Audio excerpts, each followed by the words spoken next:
Have you ever watched someone smile at you while quietly stealing the life you built? If you have, then you will understand every breath of what I am about to say. Before I tell you what happened that Thanksgiving night, do me one favor, hit follow, because stories like mine do not just entertain, they warn. Narrator, Emily Carter. When my sister Madison stood up from the Thanksgiving table, I already knew she had something planned. She always did. She lived for attention the way some people lived for oxygen.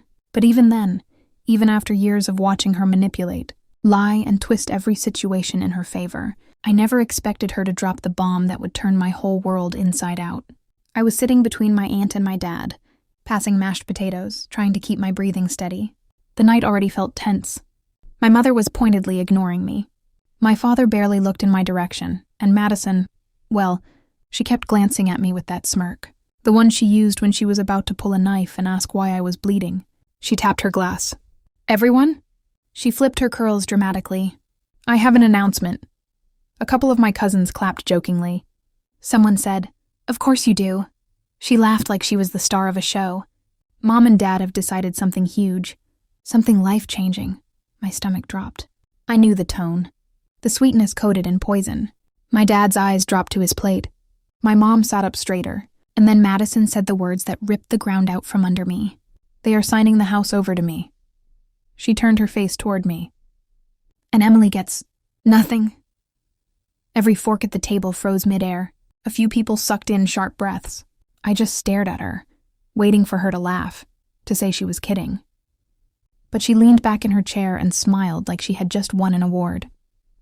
"We talked about it for months," she added. "It just makes sense. I am the responsible one."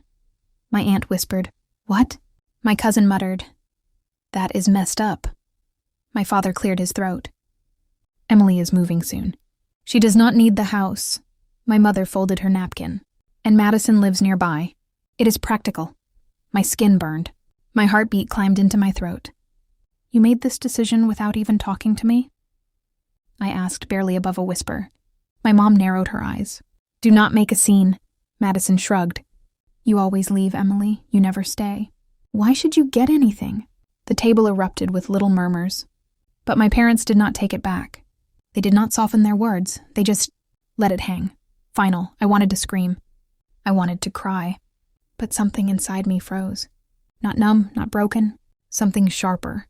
Something I had not felt in years. Clarity. I stood up slowly. "Thank you for letting me know," I said calmly. Even my calm voice shocked me. Madison frowned. She expected me to fall apart. My mother rolled her eyes. "Sit down, Emily. We are not finished." "I am," I said. "I have heard enough." I grabbed my coat and walked out before anyone could stop me. My father called my name once, but it sounded forced, like he said it just because the others were watching. I did not turn back. Once I made it to my car, my hands finally shook, not from sadness, from the realization that my family never loved me the way I loved them, and for the first time in my life, I accepted that. But here's the thing. They thought walking away meant losing. They thought silence meant surrender. But God, they had no idea who I had become, because while they were busy bragging about their decisions, I had been quietly building my own life, and they were about to learn the one truth they never wanted to hear. I did not need the house. I owned something bigger, something they could never take from me, something they could never survive without. But I did not know then just how far Madison was willing to go, or how dark this would get, or how close I would come to losing everything, including myself. 2 days after Thanksgiving, I found out the whole thing started long before that dinner, because the universe has a funny way of revealing secrets the moment you are ready to see them. I went to a small cafe near my apartment, ordered a coffee, and sat down to breathe, to figure out what I wanted to do next. That was when a woman approached me. "Are you Emily?" she asked. She looked around, 50, tired eyes, shaking hands. I nodded slowly. "Do I know you?" She hesitated. "My name is Angela. I used to work with your sister." My stomach tightened. "Used to?" She nodded. "I quit." "Because of her." I blinked. "Why?" She sat down without waiting. "Do you know what she has been doing?" I frowned. "Doing?" She leaned closer. "She has been stealing money, clients, information. And when she gets caught, she blames someone else. And lately, she has been using your name." I felt the floor drop from under me again. My name? Yes, she whispered. Her boss thinks you have been helping her with some of the transfers. Since you two share a last name, I nearly choked. What? Emily, she said slowly. I do not think your family is just favoring her. I think they are protecting her, and they are setting you up to take the fall. My blood ran cold. It made too much sense. My parents covering for her, signing the house to her. Their sudden coldness toward me. Madison looking at me the way a wolf looks at a lamb. Do you have proof? I asked. Angela nodded. I have everything. Emails, audio, screenshots. I tried taking it to HR, but she blamed me. And the company is trying to protect itself. They want a quiet scapegoat. She squeezed my hand. I am sorry. I should have come sooner, but I was scared. I understood fear. I understood being trapped. And for the first time, someone else was saying the truth out loud. My sister was not just cruel. She was dangerous. And my parents were helping her hide it. I walked out of that cafe shaking. Not from fear, but from realization. Madison did not just want the house. She wanted me out of the picture entirely. She wanted my life as the decoy, the shield, the sacrifice. But she had no idea that everything she touched was about to turn to ash. That night, I did not sleep. I sat at my desk, staring at my laptop, thinking, planning, remembering every time she sabotaged me. Every humiliation, every lie she fed our parents, every time they believed her over me, every single scar she left. Then I opened my files, my accounts, my backups, because I had something she never expected. I had leverage, the kind that could level her entire life. But I needed to be careful, strategic, quiet. Madison played dirty, but I played smart. At midnight, I pulled out an old external hard drive and connected it. I had saved things over the years. Not because I wanted revenge, but because something in me always knew this day would come. I had screenshots of her fake business invoices, her text messages bragging about borrowing money from my parents' accounts, her voice notes laughing about how easy it was to manipulate them. I had audio of her admitting that she framed a coworker years ago to save herself. I had a video, one she drunkenly recorded, where she bragged about tricking an older client into signing a contract that cost him thousands. She thought it was funny. She thought hurting people made her powerful. She thought she would never face consequences. I sat there listening to her voice, her giggles, her cruelty, and something inside me started to burn. Not hatred, not rage, justice. For once in my life, I had the upper hand, and she had no idea. The next morning, something else happened. Something that confirmed everything. My father showed up at my apartment. He never visited, ever. I opened the door slowly. He sighed. Emily, can we talk? About what? I asked coldly. He hesitated. Your mother and I want you to understand. Signing the house to Madison is final. My chest rose slowly. I know. Good, he said. And we need you to sign a few documents. Just to make things clean. My heart stopped. What documents? He avoided my eyes. A release, saying you have no involvement in your sister's workplace issues. It hit me like a blow. There it was. The truth? They did not care about fairness. Or family. They were scared. Scared of her being exposed. Scared of the fallout. Scared of her ruining their reputation. And they wanted me to be the one to eat the consequences. My father sighed again. Emily, it is the least you can do. She is your sister. I stared at him. At the man who raised me. At the man who once promised he would always protect me. And I realized he stopped meaning it a long time ago. No, I said quietly. He froze. What did you say? No, I repeated. I'm not signing anything. His face twisted into anger. I had not seen since childhood. Do not be selfish. Selfish? I whispered. You are protecting a criminal. He shifted uncomfortably. Emily, you do not understand. I understand everything. He pointed at me. If you do not sign, you will regret it. I stepped back. Leave, Emily. Leave my home. He stared at me like he did not recognize me. Maybe he did not. Maybe I had finally become someone he could not control. He walked away without another word. And as the door closed behind him, I felt something inside me unlock. Something cold. Something steady. Something unstoppable. Because now I knew the truth. They were all in on it. Madison, my mother, my father. And they had no idea that the quiet daughter they underestimated her entire life had just decided to destroy everything. They tried to hide. And trust me, I was only getting started. Part 2 will be brutal, and you will not want to miss it, so hit follow now before the next chapter drops. I thought that calling the police would scare them. Maybe force them to talk to me like normal human beings. But I was wrong. The moment the officers rang the doorbell, my sister burst out crying, fake crying, the way she always did when she needed sympathy. I watched her throw herself dramatically into the arms of one of the officers, sobbing about how I was harassing her and threatening her children. She even showed them an old text I sent months ago when she forgot to pick up. Dad, from a clinic appointment. You really need to take responsibility. She twisted that into, she warned me she would make my life hell. I am scared for my kids. And let me tell you, those tears of hers, they were Oscar-worthy. My mother played backup, nodding behind her with a trembling hand on her chest like she was the victim of some cruel attack. My father just sat in his recliner, pretending he could not hear anything. I stood there watching all of this, feeling the officer's eyes turn toward me like I was some kind of villain. I took a deep breath. Officers, I said, I have lived in this house all my life. My parents told me it would be mine when they were gone. She announced she is taking everything. I just want to understand what is going on. But the officers were already leaning toward her side, not because of evidence, but because tears always win, especially tears from a mother claiming to protect her kids. One of the officers pulled me outside and spoke softly, the kind of voice you use when you think someone is unstable. Ma'am, maybe it is best if you give the family some space tonight. Just let things cool down. This is my home, I said. I have nowhere else to go. He looked uncomfortable. Do you have a friend you can stay with? That question hit hard. I realized then that maybe I truly did not have anyone.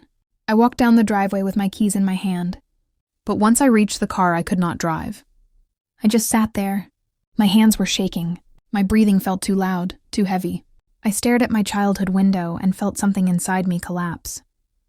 Not break, collapse. There is a difference. Breaking still leaves sharp pieces. Collapse feels like dust. That night, I slept in my car behind the grocery store 3 blocks away. I left the engine off because I could not waste gas.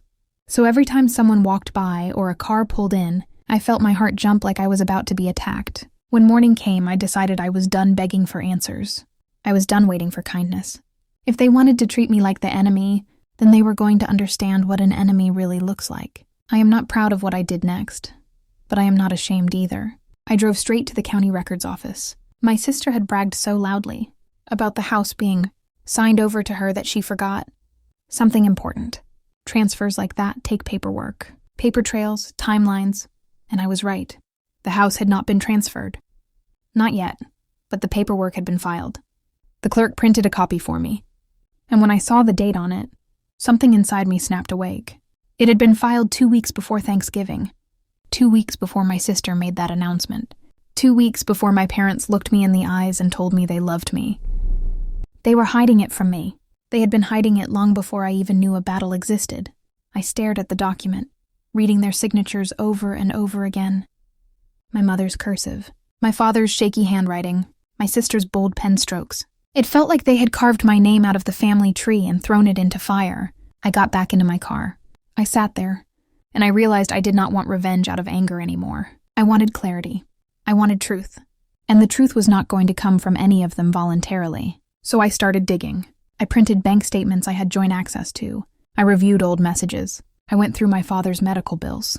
I pulled up the property tax information, and that is when I found it. The reason everything had shifted. The reason my parents suddenly needed my sister. My father was drowning financially, not from medical bills like they always claimed. He had taken out a private loan, a big one, and guess who the cosigner was? My sister. Not because she was generous, but because the loan had been used to secretly bail out her husband after he lost a massive amount of money in crypto. My parents were not giving her the house because she deserved it. They were giving her the house because they owed her. They were trying to protect her from sinking. And in that mess of lies, I was the expendable one. Man, that realization hit me so hard I had to pull over on the side of the road. I gripped the steering wheel until my fingers went numb. They were destroying me to save her, choosing her, not because she was better, but because she had them trapped. I stared at the documents in my hand and something inside me shifted. Not anger, not sadness. Purpose. A quiet purpose that felt colder than anything I had ever known. If they wanted this house situation to be a secret deal, they should not have left so many loose ends. I spent 3 days gathering everything I needed: bank records, loan documents, screenshots, emails they thought I never saw. And then I made an appointment with a lawyer. When I walked into his office, he looked at the stack of papers and raised an eyebrow. "You came prepared." "No," I said. "I came determined." When I finished explaining everything, he leaned back in his chair and whistled under his breath. "They cannot transfer the house without notifying all dependent beneficiaries. You can contest this, and honestly, you have a strong case." For the first time in months, I felt air fill my lungs properly. I signed the documents he pushed toward me. It felt like signing the beginning of a war I never wanted but now fully accepted. A week later, legal notices were delivered to the house. My sister texted me immediately. "What did you do?" I did not reply.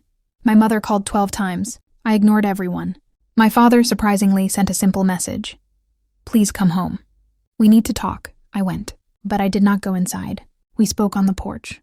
He looked older than I ever remembered. Tired. "Why are you doing this?" he asked. "Why did you do this?" I replied. "Why did you cut me out?" He rubbed his face. "We had no choice." "You always had a choice," I said. "You just never chose me." He swallowed hard. His voice cracked when he said, "I am sorry. But apologies are just words, and words mean nothing when actions scream the truth." After that day, everything moved fast. My sister showed up at my job screaming like a maniac. My mother spread rumors around the family that I was trying to steal the house. My father avoided me entirely. But the law does not care about fake tears, or dramatic stories, or family guilt trips. The case dragged on for weeks. I had barely any money left. I was exhausted, emotionally shredded, but I kept going. Because this was not just about the house anymore. This was about not letting them erase me. I remember the day of the final hearing. My sister came in wearing a white dress, like she was some innocent saint. My mother held her hand. My father sat beside them looking broken. I sat alone. But when the judge read the decision, everything went silent. He ruled in my favor. The transfer was invalid. My parents could not sign away the home without notifying the dependent beneficiary, me. The house would remain under my parents' names until a proper, legally fair will was drafted. My sister's face drained instantly, like someone had pulled the plug on her entire world. My mother gasped. My father lowered his head and covered his face with both hands. I walked out of that courtroom calmly, but my heart was shaking. Not with victory, with something heavier, something sadder, something final. A week later, I received a message from my father. "We want to talk, please." I did not reply. I blocked all of them after that. Not out of spite, but out of necessity. Some people cut you so deep that healing requires distance measured in miles, not minutes. It has been 8 months now. The house is still in their name, but I am not fighting for it anymore. I already won the only battle that mattered, the one for my self-worth.